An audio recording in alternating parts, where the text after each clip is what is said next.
Friends, இன்னைக்கு பார்க்க போகிற ரெசிபி டொமேட்டோ பாஸ்தா. ஓகே, பேனில் பாஸ்தா முழுகிற அளவுக்கு ஸ்பைரல் பாஸ்தா எடுத்திருக்கேன். இப்போ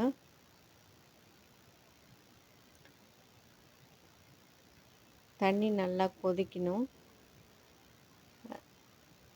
ஒரு ஸ்பூன் ஆயில் ஊட்டிக்கிறேன், 2 ட்ராப்ஸ் ஆயிலும் அப்புறம் சால்ட்டு கொஞ்சம் போட்டுக்கிறேன்.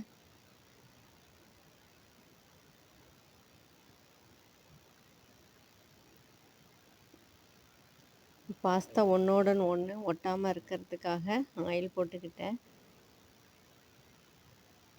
இப்போ நல்லா வெந்துடுச்சு. ஒன்றோட ஒன்று ஒட்டாத ஒரு 10 மினிட்ஸ் வேக விட்டிங்கன்னா நல்லா வெந்துடும். ரொம்ப குழையாமல் பார்த்துக்கணும். இப்போ இதை ட்ரைன் பண்ணிட்டேன்.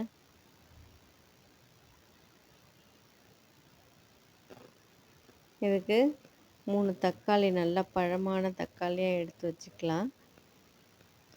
இது காரத்துக்கு ஏற்ற மாரி ரெட் சில்லி எடுத்து ரோஸ்ட் பண்ணிக்கிறேன். ட்ரை ரோஸ்ட் பண்ணிக்கிட்டு 3 தக்காளி கட் பண்ணி போடுறேன்.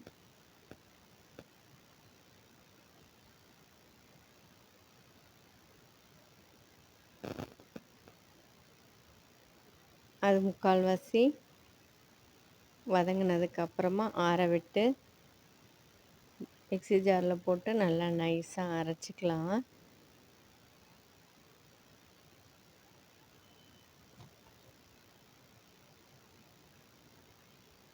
இப்போ கடாயில் ஒரு 3 ஸ்பூன் ஆயில் விட்டுட்டு நல்லா சாப் பண்ண ஒரு 10 பூண்டு பல் எடுத்து சாப் பண்ணிவிட்டு இதில் நல்லா வதக்கிக்கிறேன். நல்லா வாசனை வர வரையும்.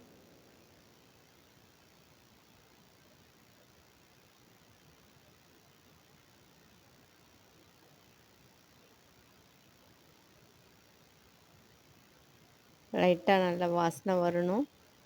அது வரையும் வதக்கிட்டு இது வெங்காயம் நல்லா பொடியாக கட் பண்ணி வச்சுருக்கேன். 2 வெங்காயம் சின்னதாக இருந்ததுனால, மீடியம் சைஸில் இருந்ததுனால 2 வெங்காயம் போட்டிருக்கேன்.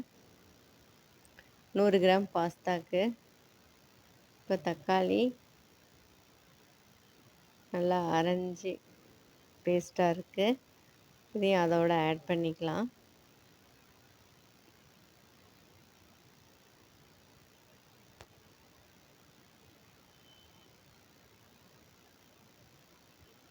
கொஞ்சம் நல்லா பச்சை வாசனை போகிற வரைக்கும் வதக்கிட்டு, ஏற்கனவே வதக்கிறதுனால சீக்கிரமாக வதங்கிடும். இப்போ இதை கொஞ்சம் இதுக்கு தேவையான சால்ட் சேர்த்துக்கிறேன்.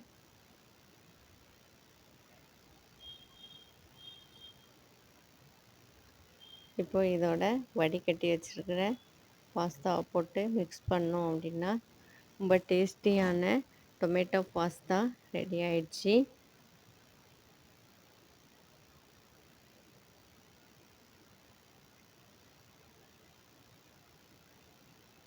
இப்போ வீடியோ லைக் பண்ணுறீங்கன்னா மறக்காமல் ஷேர் பண்ணுங்கள், சப்ஸ்கிரைப் பண்ணுங்கள். தேங்க்யூ.